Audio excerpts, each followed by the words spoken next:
नमस्कार मित्रों, हम अपने शोध जीवन में कई महत्वपूर्ण समस्याओं को देखते हैं। हमें ये प्रशिक्षण दिया जाता है कि समस्याओं को शोध की दृष्टि से ही देखा जाए, परंतु कई बार हमने ये महसूस किया होगा कि शोध करते समय अक्सर डेटा एनालिसिस के समय हमें बहुत सारी दिक्कतों का सामना भी करना पड़ता है। हमें अपने शोध जीवन में किसी भी यूनिवर्सिटी या कॉलेज में यह नहीं सिखाया जाता कि डेटा को किस प्रकार एनालाइज करें। हाँ, ये सिखाया जाता है कि डेटा के कितने प्रकार हैं, मध्यमान कैसे निकालते हैं, टी टेस्ट का फॉर्मूला क्या है। पर बात जब किसी सॉफ्टवेयर से डेटा एनालिसिस करने की आती है तो मामला बिगड़ जाता है। कई लोग किसी प्रोफेशनल के पास जाकर इसी काम को बहुत सारे पैसे देके भी करवाते हैं। सबसे बड़ी समस्या इस बात की आती है कि जब हम इस प्रोफेशनल को बोलते हैं कि भाई इस पर SPSS लगा दो, और वो अपना प्रोफेशनल अपना लैपटॉप लेके बैठ जाता है, परंतु बहुत देर के बावजूद जब उस पर SPSS नहीं चलता तो काफ़ी देर कोशिश करने के बावजूद भी हमारे हाथ लगती है तो सिर्फ निराशा। दूसरी समस्या तब आती है कि जब हमें थोड़ा बहुत डेटा एनालिसिस पता है, उसका काम आता है, पर SPSS सॉफ्टवेयर या तो हमें मिल नहीं पाता या उसका लाइसेंस्ड वर्जन नहीं मिलता। ये इसलिए है कि हम ये जानते नहीं कि डेटा एनालिसिस कर क्यों रहे हैं, कैसे करना है, इसमें प्रयुक्त होने वाले सॉफ्टवेयर कौन कौन से हैं और वो कहाँ और कैसे काम करेंगे। तो मित्रों, इस कड़ी में हम इस वीडियो को 2 हिस्सों में बांटेंगे। पहले भाग में हम ये जानेंगे कि शैक्षिक अनुसंधान में डेटा एनालिसिस की भूमिका क्या है और कौन कौन से परीक्षण हम सामान्यतः करते हैं। साथ ही हम ये जानेंगे कि कंप्यूटर के विभिन्न ऑपरेटिंग सिस्टम कौन कौन से हैं, उनकी विशेषताएं क्या हैं और डेटा एनालिसिस के संदर्भ में उनका इस्तेमाल कैसे किया जा सकता है। दूसरे भाग में हम ये जानेंगे कि विभिन्न ऑपरेटिंग सिस्टम्स पर कौन से डेटा एनालिसिस सॉफ्टवेयर काम करते हैं और वो किस प्रकार की एनालिसिस कर सकते हैं, इनकी विशेषताएं क्या क्या हैं। तो मित्रों, बने रहिए हमारे साथ और इसी प्रकार के अन्य इन्फॉर्मेटिव वीडियोस को देखने के लिए लाइक, शेयर एंड कमेंट कीजिए और आगे बढ़ने से पहले इस चैनल को सब्सक्राइब जरूर कर लें। धन्यवाद। डेटा एनालिसिस और विभिन्न कंप्यूटर सॉफ्टवेयर संवाद श्रृंखला शिक्षा अनुसंधान एवं डेटा एनालिसिस के प्रथम चरण या प्रथम भाग शैक्षिक अनुसंधान में डेटा एनालिसिस की भूमिका, इसमें आप सभी का स्वागत है। इस कड़ी को हम 2 भागों में बांटेंगे। पहले भाग में हम ये जानेंगे कि शैक्षिक अनुसंधान में डेटा एनालिसिस की भूमिका क्या है, कौन कौन से परीक्षण हम सामान्यतः शैक्षिक अनुसंधान में करते हैं। साथ ही हम ये जानेंगे कि कंप्यूटर के विभिन्न ऑपरेटिंग सिस्टम्स कौन कौन से हैं और उनकी विशेषताएं क्या हैं, खासतौर पर डाटा एनालिसिस के संदर्भ में। सबसे पहले हम बात करते हैं कि शिक्षा अनुसंधान में डेटा विश्लेषण क्यों जरूरी है। चूंकि शैक्षिक अनुसंधान में डेटा विश्लेषण एक आवश्यक उपकरण है, यह अनुसंधानकर्ताओं को उस डेटा को समझने में मदद करता है जो वे एक साथ इकट्ठा करते हैं और महत्वपूर्ण निष्कर्षों को निकालने में मदद करता है।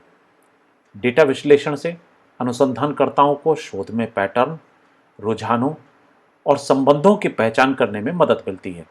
साथ ही यह हाइपोथेसिस की परीक्षा करने में मदद करता है, समीक्षा करता है कि शैक्षिक हस्तक्षेपों की प्रभाविकता किस प्रकार की होती है। शैक्षिक अनुसंधान में बहुत से डेटा विश्लेषण टेक्निक्स का प्रयोग किया जाता है, जैसे कि मात्रात्मक विश्लेषण, गुणात्मक विश्लेषण, क्रियात्मक विश्लेषण आदि। शैक्षणिक अनुसंधान में प्रयोग होने वाले कुछ प्रमुख सांख्यिकीय परीक्षण यानी स्टैटिस्टिकल टेस्ट्स थोड़े से हैं, जिनके विषय में हम जान लेते हैं। पहला है टी टेस्ट, टी परीक्षा। इसका उपयोग मूल्यांकन के लिए किया जाता है, जहां पर संसाधनों के मूल्यों के अर्थों की पुष्टि की जाती है। फिर आता है जेड परीक्षा यानी जेड टेस्ट। यह परीक्षा समानता के मूल्यों के अर्थों की पुष्टि करती है। फिर एनोवा यानी एनालिसिस ऑफ वेरिएंस, जहां समानता के मूल्यों के अर्थों की पुष्टि होती है ऐसी जगहों पर जहां 3 से अधिक समूहों में समानताएं होती हैं।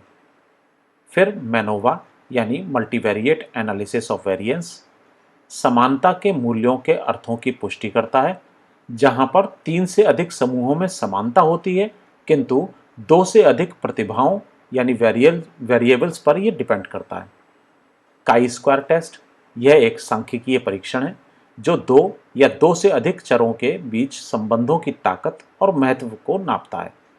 यह परीक्षण यह निर्धारित करने के लिए उपयोग किया जाता है कि क्या दो या दो से अधिक चरों या वेरिएबल्स के बीच में संबंध सांख्यिकीय रूप से महत्वपूर्ण है अथवा नहीं। सहसंबंध परीक्षण यानी कोरिलेशन, यह सांख्यिकीय तकनीक है जिसका उपयोग दो या दो से अधिक वेरिएबल्स के बीच संबंधों की ताकत और दिशाओं को नापने के लिए किया जाता है। यह परीक्षण यह निर्धारित करने में मदद करता है कि क्या दो चर या वेरिएबल्स एक साथ बदलते हैं और यदि ऐसा है तो किस सीमा तक बदलते हैं। अब जान लेते हैं कि कंप्यूटर में विभिन्न प्रकार के ऑपरेटिंग सिस्टम्स कौन कौन से होते हैं। सबसे पहले तो हम ये जान लें कि ऑपरेटिंग सिस्टम है क्या। ऑपरेटिंग सिस्टम एक सॉफ्टवेयर है जो कंप्यूटर के हार्डवेयर और सॉफ्टवेयर के बीच कम्युनिकेशन को प्रतिबंधित करता है मैनेज करता है। यह फाइल, प्रोसेस, मेमोरी और इनपुट आउटपुट डिवाइसेस को मैनेज करने जैसे बुनियादी कार्य करता है। यह उपयोगकर्ता को कंप्यूटर से संवाद करने के लिए एक इंटरफेस भी प्रदान करता है। कोई भी ऑपरेटिंग सिस्टम कंप्यूटर का एक अनिवार्य हिस्सा है। इसके बिना कंप्यूटर के अन्य सॉफ्टवेयर काम ही नहीं कर पाएंगे। ऑपरेटिंग सिस्टम कंप्यूटर के हार्डवेयर और सॉफ्टवेयर के बीच एक ब्रिज का काम करता है। यह सुनिश्चित करता है कि सभी कंपोनेंट्स एक साथ काम कर रहे हैं और यह भी कि कंप्यूटर उपयोगकर्ता के लिए सुचारू रूप से चल रहा है अथवा नहीं। विभिन्न मानदंडों के आधार पर ऑपरेटिंग सिस्टम के विभिन्न प्रकार होते हैं, जैसे कि उपयोगकर्ताओं की संख्या, प्रोसेसर्स की संख्या, इंटरैक्शन का तरीका, उपयोग का उद्देश्य और संसाधनों या रिसोर्सेज का वितरण। कुछ सामान्य प्रकार के ऑपरेटिंग सिस्टम्स हैं, जैसे नंबर 1, उपयोगकर्ताओं की संख्या के आधार पर हम जानते हैं कि ये दो तरीके के होते हैं। सिंगल यूज़र ऑपरेटिंग सिस्टम, ये ऑपरेटिंग सिस्टम एक समय में केवल एक ही उपयोगकर्ता को कंप्यूटर का उपयोग करने की अनुमति देता है। उदाहरण के लिए माइक्रोसॉफ्ट विंडोज़ या Mac OS single user operating system है। फिर आता है मल्टी यूज़र ऑपरेटिंग सिस्टम्स। यह ऑपरेटिंग सिस्टम एक ही समय में एक से अधिक उपयोगकर्ताओं को कंप्यूटरों की इस्तेमाल की अनुमति देता है, जैसे लाइनक्स और Unix multi user operating systems हैं। अब बात करते हैं इंटरैक्शन के तरीके के आधार पर, तो है बैच ऑपरेटिंग सिस्टम। इस ऑपरेटिंग सिस्टम में उपयोगकर्ता ऑपरेटिंग सिस्टम को निर्देशों का एक बैच सबमिट करते हैं और ऑपरेटिंग सिस्टम बैच को पूरा करने के लिए प्रोसेस को एक एक करके पूरा करता है। उदाहरण के लिए बैच ऑपरेटिंग सिस्टम का उपयोग बहुत बड़े पैमाने पर डेटा प्रोसेसिंग के लिए किया जाता है, जैसे टाइम शेयरिंग ऑपरेटिंग सिस्टम। इस ऑपरेटिंग सिस्टम में एक ही समय में कई उपयोगकर्ता कंप्यूटर का उपयोग कर सकते हैं और ऑपरेटिंग सिस्टम प्रत्येक उपयोगकर्ता को सीपीयू के समय का एक छोटा सा हिस्सा देता है। यह उपयोगकर्ताओं को यह आभास देता है कि वह कंप्यूटर को स्वयं उपयोग कर रहे हैं, जैसे माइक्रोसॉफ्ट विंडोज़, यूनिक्स, लाइनक्स और Mac OS time sharing operating system भी हैं। फिर आता है रियल टाइम ऑपरेटिंग सिस्टम। इस ऑपरेटिंग सिस्टम को समय सीमा के भीतर कार्यों को पूरा करना आवश्यक है। उदाहरण के लिए रियल टाइम ऑपरेटिंग सिस्टम का उपयोग एम्बेडेड सिस्टम में किया जाता है, जैसे कि कारों और औद्योगिक नियंत्रण प्रणालियों में, जैसे QNX और VxWorks, RT Linux इत्यादि। अब हम बात करते हैं उपयोग के उद्देश्यों के आधार पर कितने प्रकार के ऑपरेटिंग सिस्टम्स हो सकते हैं। उपयोग के उद्देश्यों के आधार पर पहला है सामान्य उद्देश्य ऑपरेटिंग सिस्टम यानी जनरल पर्पस ऑपरेटिंग सिस्टम्स। इस ऑपरेटिंग सिस्टम का उपयोग विभिन्न प्रकार के कार्यों के लिए किया जा सकता है, जैसे कि web browsing, email, word processing और गेमिंग। उदाहरण के लिए माइक्रोसॉफ्ट विंडोज़ और मैक ओएस एक सामान्य उद्देश्य ऑपरेटिंग सिस्टम या जनरल पर्पस ऑपरेटिंग सिस्टम है। दूसरा होता है विशिष्ट उद्देश्य ऑपरेटिंग सिस्टम यानी स्पेशल पर्पस ऑपरेटिंग सिस्टम्स। इस ऑपरेटिंग सिस्टम को किसी विशिष्ट कार्य के लिए डिज़ाइन किया जाता है, जैसे कि रियल टाइम सिस्टम या एम्बेडेड सिस्टम। उदाहरण के लिए एंड्रॉयड या iOS मोबाइल ऑपरेटिंग सिस्टम्स हैं। संसाधनों के वितरण के आधार पर हम देखें तो संसाधनों के वितरण के आधार पर एक है सेंट्रलाइज्ड ऑपरेटिंग सिस्टम। इस ऑपरेटिंग सिस्टम में सभी संसाधन एक केंद्रीय सर्वर पर स्थित होते हैं और सभी उपयोगकर्ता सर्वर से ही रिसोर्सेज तक पहुंच प्राप्त करते हैं, जैसे माइक्रोसॉफ्ट विंडोज सर्वर। इसके अलावा मल्टी प्रोग्रामिंग ऑपरेटिंग सिस्टम भी होते हैं।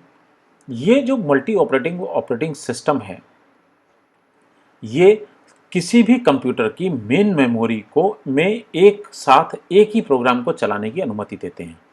ये सीपीयू को हर एक प्रोग्राम के हिसाब से उसकी एक सर्टेन एल्गोरिथम को बनाते हैं, जैसे उसकी प्रायोरिटी हो सकती है, राउंड रॉबिन हो सकता है, या जो सबसे पहले पूरा हो जाने वाला काम है, शॉर्टेस्ट जॉब, उसको सबसे पहले पूरा करते हैं।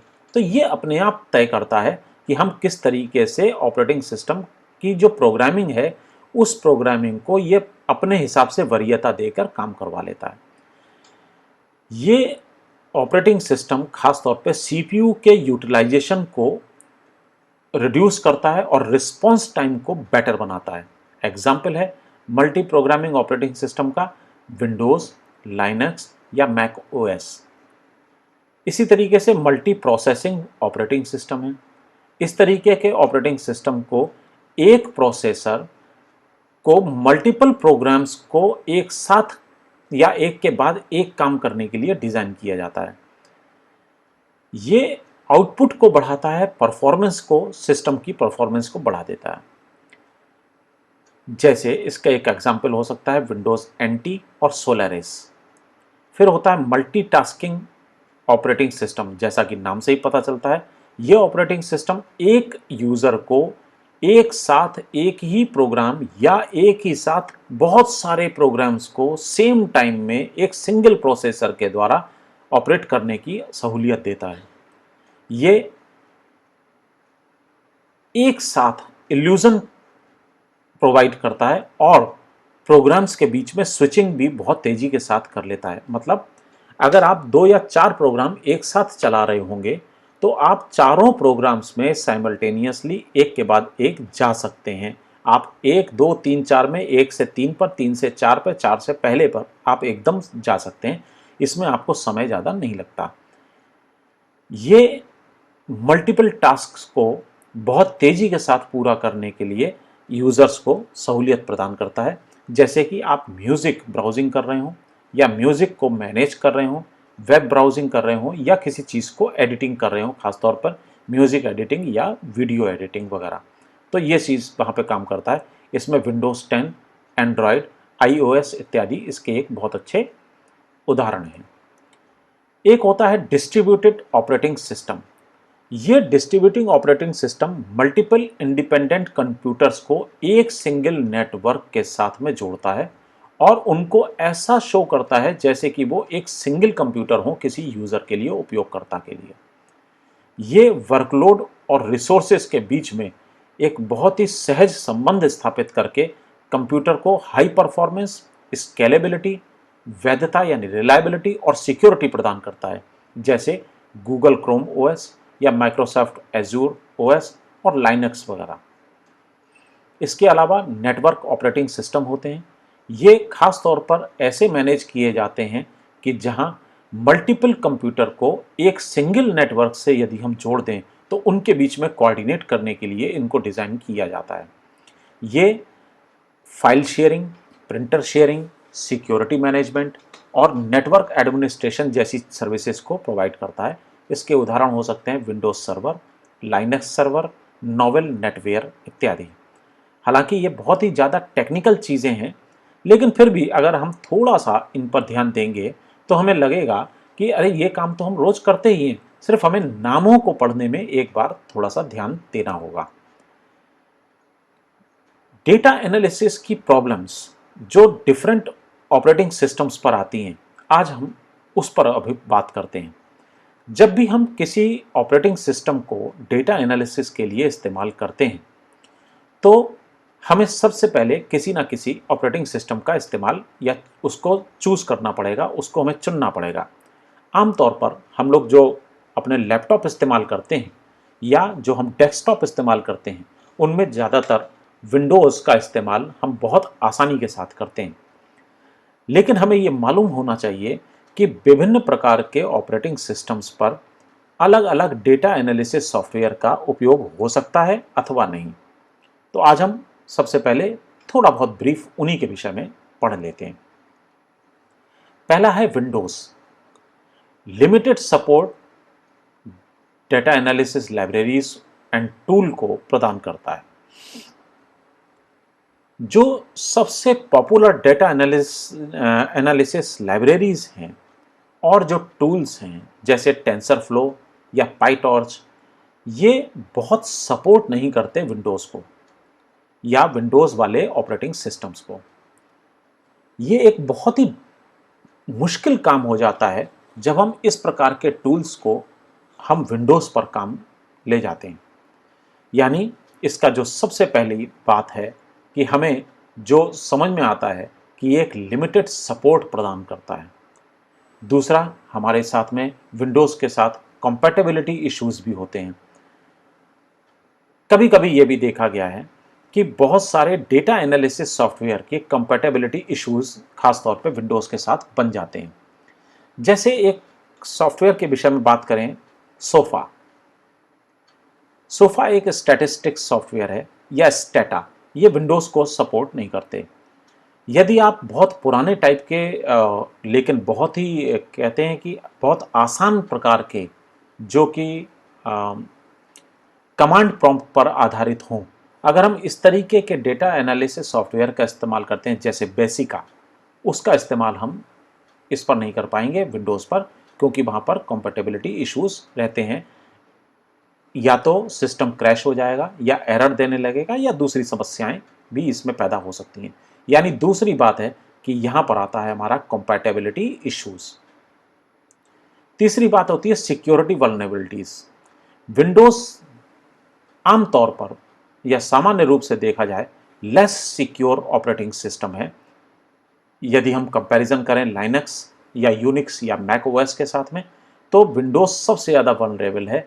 सबसे जल्दी इसमें कोई एरर्स आ जाती हैं, इसमें साइबर अटैक्स बहुत जल्दी होते हैं और आपके डेटा की जो कंप्रोमाइज़ बहुत जल्दी हो जाता है। यानी तीसरी चीज़ है सिक्योरिटी वल्नरेबिलिटीज़। तो ये तीन तरीके की कमियां हमें इसमें दिखाई देती हैं: लिमिटेड सपोर्ट, कंपैटिबिलिटी इश्यूज और सिक्योरिटी वल्नरेबिलिटीज़। दूसरा, हम ऑपरेटिंग सिस्टम की बात करते हैं, मैक ओएस। मैक ओएस सबसे ज़्यादा इस्तेमाल होने वाला शब्द है मैक ओएस। एक्चुअली ये मैकिन्टोश है। ये ऑपरेटिंग सिस्टम आपको बाज़ार में कहीं नहीं मिलेगा।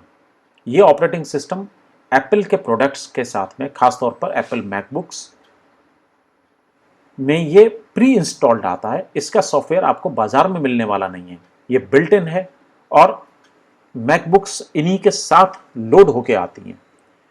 लेकिन जो इसमें सबसे बड़ी हमारी कमियां हैं वो हैं लिमिटेड हार्डवेयर ऑप्शन।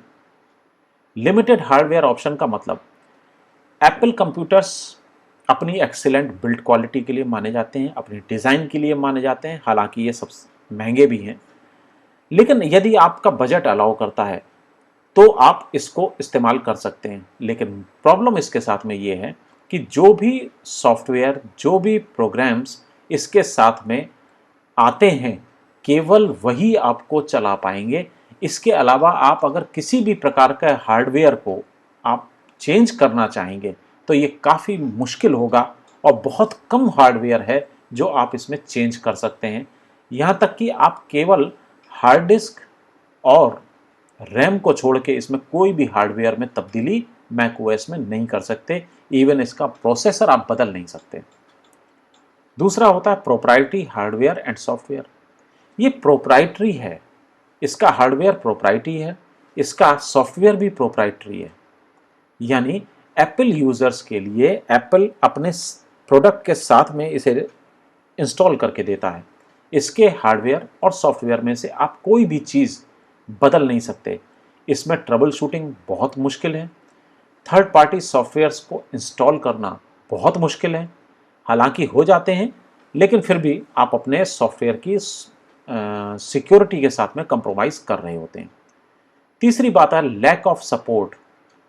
जो लैक ऑफ सपोर्ट है, ख़ास तौर पे कुछ लाइनक्स बेस्ड टूल्स को लेकर वो मैक ओएस में आपको ज़्यादा मिलेगा। कुछ पॉपुलर डेटा एनालिसिस टूल हैं जैसे हैडूप या स्पार्क, ये लाइनक्स के लिए डिज़ाइन किए गए हैं और मैक ओएस पे काम नहीं करते। यहाँ तक कि मैं आपको बताऊँ, SPSS जैसा सॉफ्टवेयर भी पहले मैक ओएस पे काम नहीं करता था, लेकिन जैसे ही SPSS ने अपना टाई अप किया है IBM के साथ, तो IBM ने SPSS को मैक ओएस के लिए भी डिज़ाइन किया है। हालांकि ये सेम वर्जन नहीं है, ये सेम चीज़ भी नहीं है। आपको मैक ओएस पे इस्तेमाल करना होगा तो SPSS का वही वर्जन लेना होगा जो मैक ओएस पे काम करता हो। इसकी कॉपी नहीं हो सकती, पहली बात ये भी समझ लें। विंडोज़ वाले की कॉपी तो हो जाती है, आप उसको एक बार को एक अनलाइसेंस्ड वर्जन की तरीके से या स्टूडेंट वर्जन की तरीके से आप इस्तेमाल कर भी सकते हैं, लेकिन जब बात आती है मैक ओएस पे SPSS का इस्तेमाल करने के लिए, तो IBM SPSS इस पर इस्तेमाल तो हो जाता है, लेकिन आप स्टूडेंट वर्जन इस्तेमाल नहीं कर सकते, आपको इसे खरीदना होगा। थर्ड, हमारा ऑपरेटिंग सिस्टम है लाइनक्स। लाइनक्स में जो सबसे बड़ी चीज़ है वो स्टीप लर्निंग कर्व। ये एक बहुत पावरफुल और वर्सेटाइल ऑपरेटिंग सिस्टम है, but it can be a difficult to learn for beginners. यदि आप एक बहुत ही बिगिनर हैं, शुरुआत कर रहे हैं, तो शायद आपको ये से सीखना बड़ा मुश्किल लगेगा, क्योंकि इसमें जो बातें जैसे फोल्डर्स हैं, इसकी जो हार्ड डिस्क है, इसकी जो सेक्शंस हैं हार्ड डिस्क के, वो बड़े टेक्निकल नाम हैं। तो उसके लिए आपको एक बेसिक जानकारी होनी चाहिए। यदि आप फेमिलियर नहीं है लाइनक्स से, तो आपको बहुत ज़्यादा समय इसके बेसिक्स को सीखने में लगाना पड़ेगा, तब जाके आप डेटा एनालिसिस के लिए तैयार हो पाएंगे। तो पहली इसकी कमी है स्टीप लर्निंग कर्व। दूसरा है lack of user friendly interface. जो लाइनक्स के अलग अलग डिस्ट्रीब्यूशंस हैं, जैसे काली लाइनक्स है, आरटी लाइनक्स है, यूबंटू है, आप इस तरीके के बहुत सारे इसके डिस्ट्रीब्यूशंस हैं, लेकिन सबके सारे डिस्ट्रीब्यूशंस अलग अलग हैं, ये एक दूसरे से मिलते नहीं हैं, तो बहुत ज़्यादा यूज़र फ्रेंडली ये नहीं है। अगर ये प्री इंस्टॉल्ड है तब तो आप सीख जाएंगे, लेकिन अगर आपको इसे इंस्टॉल करना पड़ गया तो आपके लिए ये बड़ा एक सिरदर्द वाला काम होगा कि आप इसे किस तरीके से लोड करें। इसका मतलब है कि आपको इसको इंस्टॉल करने और उसको कॉन्फ़िगर करने के लिए सॉफ्टवेयर इन्वायरमेंट को मुश्किल का सामना करना पड़ेगा। तो इसका दूसरा जो सबसे बड़ा लूप होल है वो है lack of user friendly interfaces, limited support. ये जो कॉमर्शियल सॉफ्टवेयर्स हैं उनके लिए इसका सपोर्ट बहुत कम है। कुछ कॉमर्शियल डेटा एनालिसिस सॉफ्टवेयर हैं वो लाइनक्स पर अवेलेबल नहीं है, जैसे SPSS। हम SPSS की बात बार बार इसलिए कर रहे हैं कि सोशल साइंसेस में SPSS आमतौर पर सबसे ज़्यादा इस्तेमाल होने वाला सॉफ्टवेयर है डेटा एनालिसिस के लिए, और वही SPSS इसमें इस्तेमाल नहीं हो सकता। तो ये भी एक प्रॉब्लम होगी, क्योंकि आज की तारीख में जो बाज़ार में आपको लैपटॉप मिलते हैं वो या तो लाइनक्स बेस्ड मिलेंगे, जिसमें उबंटू आपका ऑपरेटिंग सिस्टम है, या दूसरा आपको मिलेगा विंडोज़ वाला। तो ये एक थोड़ी सी आपके सामने एक दिक्कत आ सकती है। पर अगर आप विजिलेंट हैं, अगर आप बिगिनर नहीं हैं, तो आपको पता चल जाता है कि हम इसमें कौन सा वर्जन इस्तेमाल कर सकते हैं, कौन सा SPSS का अल्टरनेटिव हम इसमें इस्तेमाल कर सकते हैं, वो यहाँ से आपको पता चल जाएगा। तो ये है एक लिमिटेड सपोर्ट। अगर हम ओवरऑल तरीके से देखें तो Linux best operating system in the world कहलाता है। डेटा एनालिसिस के पॉइंट ऑफ व्यू से वो भी डिपेंड करता है कि आपकी स्पेसिफिक नीड या प्रेफरेंसेस कौन सी हैं। यदि अगर तो आप बिगिनर हैं तो आपको एक अच्छा ऑपरेटिंग सिस्टम चुनना पड़ेगा, लेकिन अगर आप बिगिनर नहीं हैं, एक ठीक है यूज टू हैं, तो आपको इससे बेहतर ऑपरेटिंग सिस्टम नहीं मिलेगा।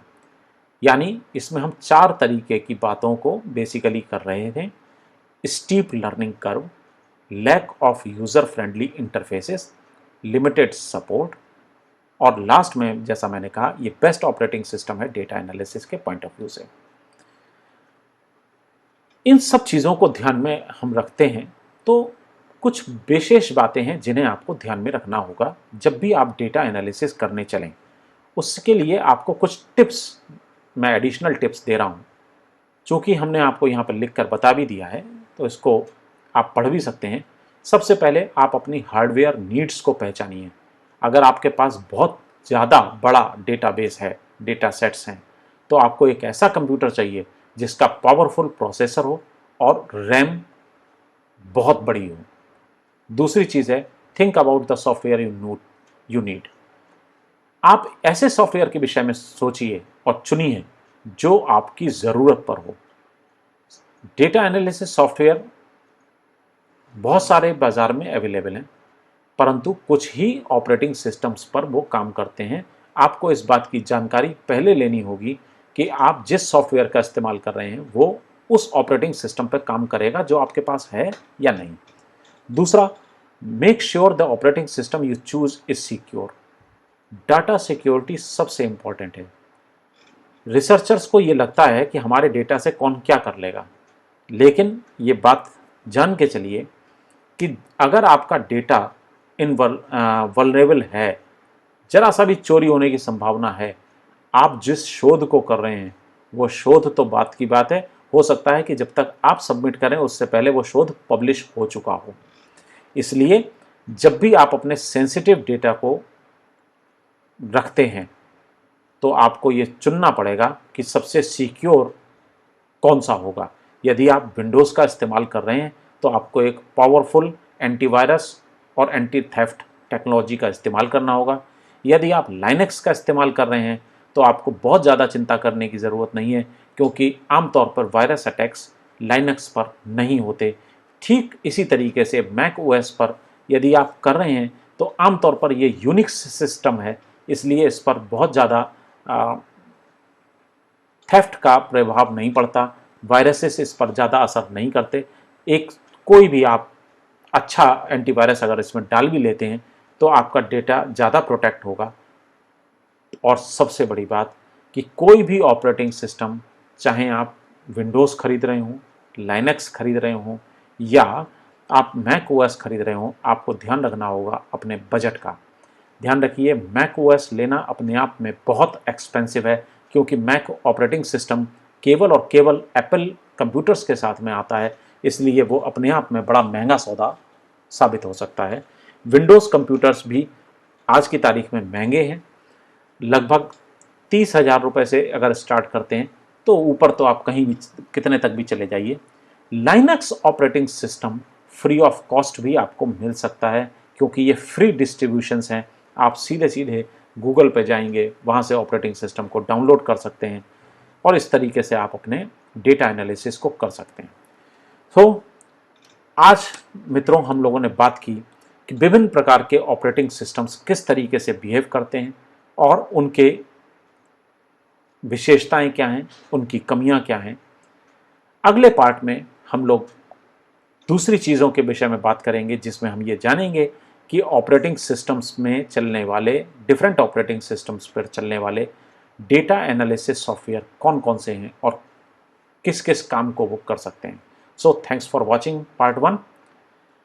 लाइक, सब्सक्राइब और कमेंट अपने करते रहिएगा और सब्सक्राइब कर लीजिएगा। Thank you very much.